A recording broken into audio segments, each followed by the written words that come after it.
大家好，这里是天天美食。今天给大家介绍一个蒜香芝士烤南瓜。我们用到的材料很简单，只需要日本南瓜和芝士条。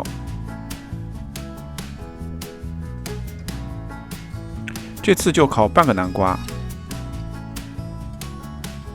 把南瓜瓤全部挖出来，里面的南瓜籽也可以以后炒着吃。然后把南瓜切成条状，放入烤盘。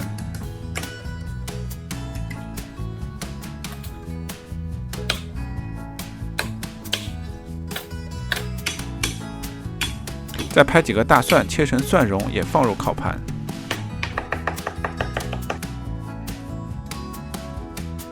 加一点盐调味，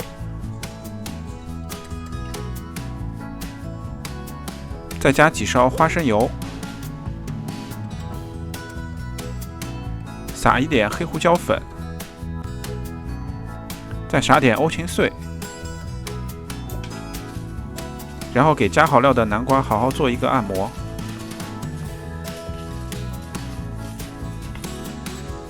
放入烤箱，设置为200摄氏度，20分钟以后取出来。取出来以后，给南瓜条们翻个身，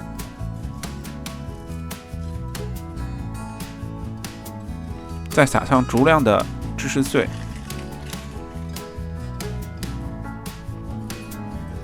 再放回烤箱继续烤5分钟。好了，芝士融化了，裹住了酥软的烤南瓜，香味扑鼻，烤熟的南瓜口感绵密，入口即化。作为餐前小点是最受欢迎了。喜欢的小伙伴记得点赞关注哦。